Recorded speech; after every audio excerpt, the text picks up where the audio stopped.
Welcome back. Stasa23 here, back again with some knife therapy. And today's knife is a Tepe Designs Hornet. This knife was sent to me by the owner of Tepe Designs, Sean. He's on Instagram and on Facebook. He runs and owns a company that makes EDC products and gear and stuff like that.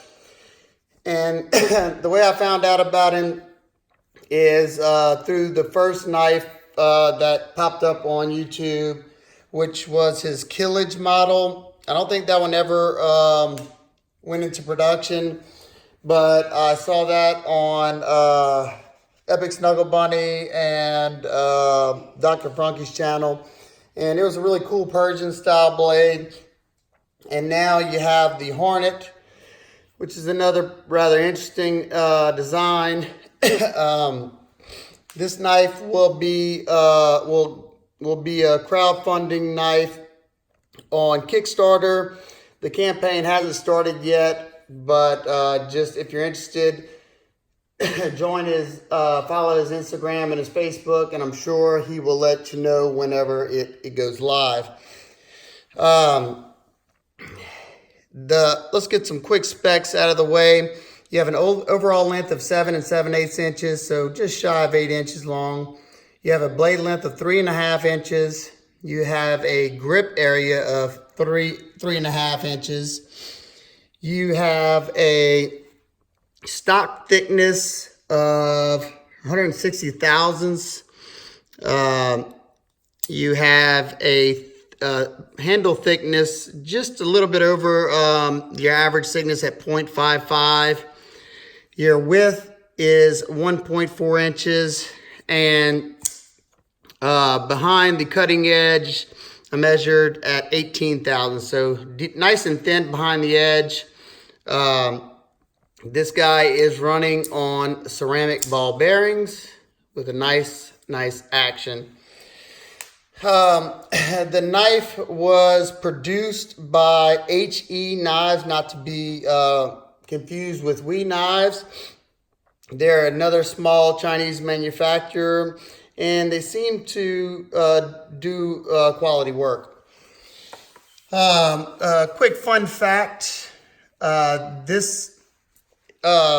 Sean went to Elijah Isham to get him to put his drawing into CAD. So super thumbs up. I've heard Elijah's done that for a few makers and designers. That's super cool. We've got an awesome community. Everybody always helps each other out. Just something, throw that in there. This is a prototype, so I'm just going to give you the overview of it. I'm sure things have been changed and things will change before the final product, but this is what your basic look's going to be, and stats as well as far as dimensions and all that. Let's start out. You have this very unique blade shape. Kind of reminds me of, Gavco Mako maybe. Just a very interesting style there. You have this nice swedge, and you have these humps in there, just different. Which this right here gives you a nice point for piercing, but it still stays nice and robust. You have a satin finish on here. You have vertical satin on the main grind and the swedge, and then you have a horizontal satin on the flats. Then you flip it up here, you have it looks either like a bead blast or ceramic finish on the spine of the knife. The blade is pretty much sterile. The only markings on the blade whatsoever is the blade steel. This is a prototype in 14C 28N, but the production model is going to be in N690. I think that was the only major change between this knife and the production. You have a blade hole that has been chamfered all the way around. No sharp edges right there, so I love seeing that. You do have some very functional jimping. Definitely locks you in. If you like jimping, you'll love this. and you also have somewhat of a ramp.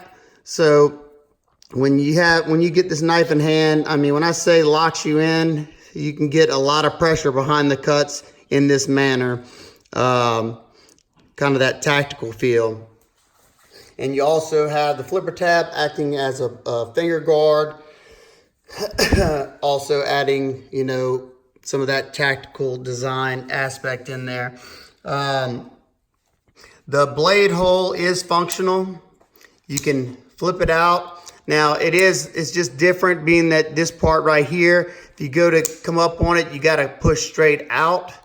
And once you get the hang of it, it becomes second nature. And as you can see, the detent has been dialed in nicely to use all the deployment methods. You can spidey flick this.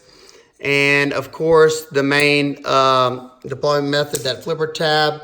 As you can see, it rockets out there on those ceramic bearings. And you can also slow roll it as well. Let's get this guy closed up. There's your flipper tab. All the edges have been chamfered, so no sharp areas there. You can also see you have chamfered areas inside the scale as a landing pad for when you flip the knife. I love seeing those extra little details. You have flat titanium scales that have been beveled all the way around. You have 3 speed holes that have also been chamfered in the inside, and just some decorative lines there, like an arrow going through. You have very nice Torx T8s, just plain body screws, but very, very nice. Let me show you. This is a Weehot T8, and there you go. I mean, hardly any movement in there. It's always good to see. And they're decently recessed, and they're all T8 throughout. That's awesome. The only thing that's not T8 is the lock bar stabilizer screw, and that's great. That's usually not something you're taking apart anyway. You have a I don't know if the ceramic or whatever media is being used, blasted finish on there. Not a whole lot of grip there. But this is definitely a blank canvas for annoing and, you know, doing what you want on it. You do have a titanium backspacer that only, you know, it pretty much has a complete flow-through design, if that matters to you. You have a 3D milled pocket clip, titanium pocket clip that has good retention on it. And it has a ramp to get it in and out of the pocket.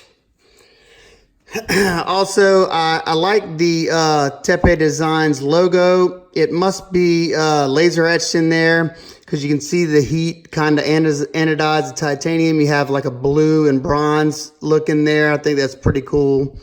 Just gives it a little bit of pop of color. Let's see. Let's see if I touch on everything that I wanted to touch on. Let's get a quick weight on this guy, and I'll give you some size comparisons. Then I'll kind of go through a few of the things that, you know, I would have wanted to see maybe different or changed. Oh, let's see. Okay. 4.77 ounce, so not a lightweight, but it's definitely doable for me. And let's get some size comparisons out of the way. There you go. First one, the Ferrum Forge Master Drop Buck, I think it is. And these two are almost identical. The Buck may be just a tad smaller. And you have the Spyderco Spidey Chef. These two are very close in size. Spidey Chef's same as, you know, just a tad bit shorter. Let's see. Next one I got nearby is the Buck Marksman. The Marksman is just a tad bit longer. So now you see what's in between sizes for it. One that most people have handled before, Spyderco Delica. Delica's a good bit shorter. And we have the Kaiser Wanderer. The Wanderer is a little bit bigger. And one more last one, I think it's the closest in size. This is a Cold Steel American Lawman. Yeah, these two look to be identical in size. Lawman might be a skosh a little bit bigger, but too close for me to tell. Okay, so a lot to like about the knife. Let's get into a few of my gripes and nitpicks. Nothing that's hurting the functionality of this blade. Oh, real quick, there's your lockup. It's about, I don't know, 70%, and it's bank vault solid. No play up or down, left or right. You also have a chamfer in there, easy access to that lock bar, comfortable. And like I said, let's get into some of my nitpicks and complaints. First, just missed the sharpening trawl. Could have been extended. You can see the plunge line going down. Let's see if I got something better to point. Your plunge line goes down right here, so literally maybe a 16th or an 1/8 inch. But from some pictures I looked at recently, it looks like they fixed that. I'm not certain on that. That's something you could ask him. Let's see, what else? Now, this is just a preference for me. I'm not a huge fan of satin because my OCD drives me nuts with all the fingerprints on there. I would have loved to see maybe the satin on the flats and stone wash on the bevels and the swedge. I think that would have looked nice. But like I said, that's just a personal preference. Let's see, next thing, another finishing thing. The blast on the frame looks pretty plain. I would have liked to see their pop of color, maybe the back split spacer, different color, and the pocket clip. Or I'm not a huge fan, just like this Kaiser Wanderer. This whatever media this is, it doesn't give you pretty much any traction, and I don't really like the looks of it. It looks just very plain to me. I would have much rather see the dark blast like this. It has a little bit more grip to it. Kind of like the Chris Reeve Sabenza. I like that heavier blast, just like this Strider PT.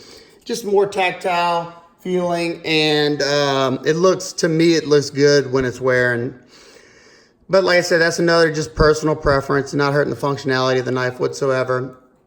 I don't even know if I touched on ergos. They're excellent. That ramp right there, everything just kind of locks you in.